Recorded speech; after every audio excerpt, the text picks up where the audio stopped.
Hello everyone, my name is Lakshmi and this is my YouTube channel Lighthouse Academy Easy Way of Learning. If you like the video, please like, share and feel free to subscribe my channel because it means a lot to me. Thank you so much. So today we are going to take the poem from 6th standard and name of the poem is An Autumn Greeting. Autumn मतलब शरद ऋतु या पतझड़ का मौसम। तो इस पतझड़ के मौसम का स्वागत करने के लिए ये पोएम लिखी गई है। तो पोएम लिखी है जॉर्ज कूपर ने। तो चलिए फिर देखते हैं कि ये पोएम क्या है। तो पोएम बहुत ही सिंपल और बहुत स्वीट सी है। तो चलिए फिर शुरू करते हैं।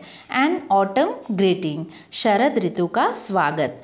तो जैसे बोला कि पतझड़ का मौसम होता है। पतझड़ का मौसम मतलब ऐसा मौसम, ऐसा ऋतु जहाँ पे पेड़ के पत्ते झड़ने लगते हैं।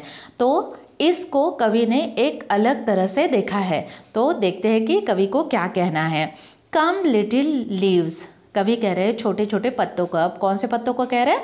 ऑफ कोर्स जो झड़ने वाले पत्ते हैं, पेड़ों से गिरने वाले पत्ते हैं, उनको कह रहे हैं। और हरे पत्ते गिरते हैं क्या कभी? Obviously not. तो जो पके हुए पत्ते होते हैं पीले रंग के या उसके पहले, पीले होने से पहले, हरे के बाद वो थोड़े से पिंकिश या रेडिश अलग अलग तरह के कलर उनमें आते हैं और बाद में वो येलो कलर के हो जाते हैं। तो ऐसे रंग बिरंगे जो पत्ते होते हैं वो जब पेड़ से गिरते हैं उन्हें पोएट ने कहा है कम लिटिल लीव्स, आओ छोटे छोटे पत्तों आओ। Said the wind one day, पत्तों को किसने कहा है? ये हवा ने कहा है। कम ओवर द मिडो, मिडो का मतलब होता है ग्रासलैंड। ग्रासलैंड जिसे कहते हैं घास के बड़े बड़े मैदान होते हैं, यानी जहाँ पे सिर्फ घास ही घास होती है। तो ऐसे घास के मैदानों से उड़ के आ पाओ।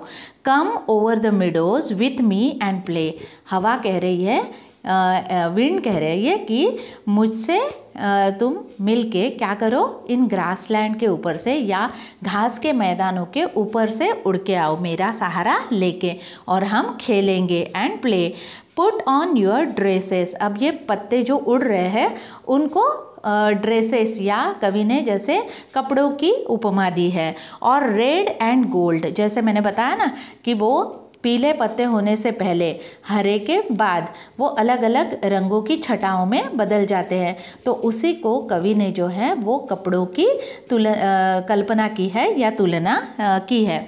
समर इज़ गॉन, धूप काला जो है वो ख़त्म हो गया है। And the days grow cold, अभी ठंडे दिन शुरू होने वाले हैं। Come little leaves, said the wind one day, come over the meadows with me and play. Put on your dresses of red and gold. Summer is gone and the days grow cold.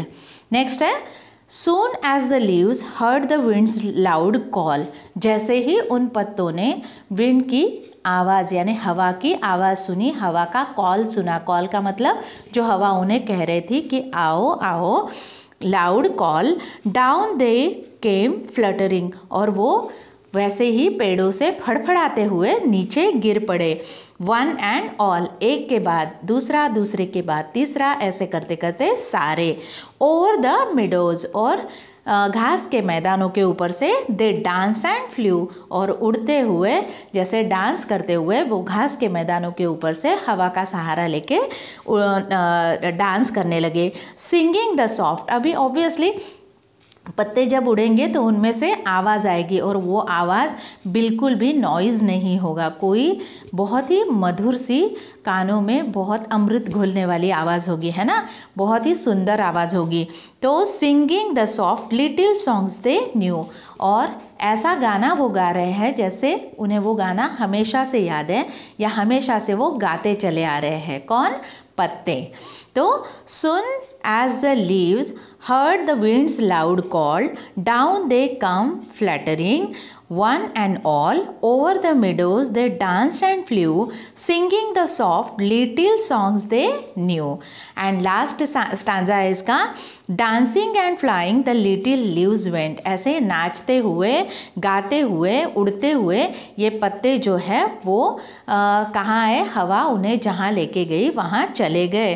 Winter had called them, जैसे सर्दी का मौसम जो था उन्हें बुला रहा था। Winter had called them, summer यानी धूप काला ख़त्म हो गया था और ठंडी के मौसम ने उन्हें इनवाइट किया था या बुलाया था। एंड दे वेयर कॉन्टेंट, और वो चले भी गए। सून फास्ट स्लीप, अब उनका समय था बहुत गहरी नींद सोने का। किनका? पत्तों का। गहरी नींद सोने का। Soon fast sleep in their early beds, अब जहाँ से अर्दी बेड्स, अर्दी बेड्स का मतलब है ज़मीन के ऊपर। अर्दी मतलब ऐसा रस्टिक, कोई मुलायम उनके लिए डनलप का गद्दा नहीं बिछा हुआ था। कवि का कहना है कि अभी वो पत्ते उड़ के आए हैं और अभी वो ज़मीन पे पूरे फैल गए हैं, वही उनका बेड है, अभी वो जहाँ पे सोने जा रहे हैं। अब सोने वाले हैं, फिर क्या होगा? The snow laid a soft mantle over their heads, और अभी जैसे सर्दी का मौसम शुरू होगा तो ऑब्वियसली स्नोफॉल यानी बर्फ़बारी होगी और बर्फ़ की परत जो है वो चादर की तरह उन पत्तों के ऊपर फैल जाएगी और उन्हें सुला देगी। क्या करेगी? उन्हें सुला देगी। Dancing and flying the little leaves went, winter had called them and they were content. Soon fast asleep in their earthy beds, the snow laid a soft mantle over their head. इस तरह से जो snow है, जो बर्फ़ है, उसने अपनी पतली सी परत उन पत्तों के ऊपर चढ़ा दी है, जैसे सोते हुए किसी इंसान के ऊपर चादर, मुलायम सी चादर ओढ़ी जाती है, वैसे ही कवि ने ये कल्पना की है कि वो पत्तों के ऊपर चादर बिछी हुई है बर्फ़ की। ओके, सो ऐसी ये सिंपल सी और बहुत ही प्यारी सी पोएम है। मैं एक बार और से पढ़ती हूँ, आप ध्यान दीजिए। कम little leaves said the wind one day, come over the meadows with me and play, put on your dresses of red and gold, summer is gone and the days grow cold. Soon as the leaves heard the wind's loud call, down they came fluttering, one and all. Over the meadows they danced and flew, singing the soft little songs they knew. Dancing and flying the little leaves went, winter had called them and they were content. Soon fast asleep in their earthy beds, the snow laid a soft mantle over their head. By George Cooper. तो मुझे लगता है कि आपको ये poem समझ में आ गई होगी। Thank you so much.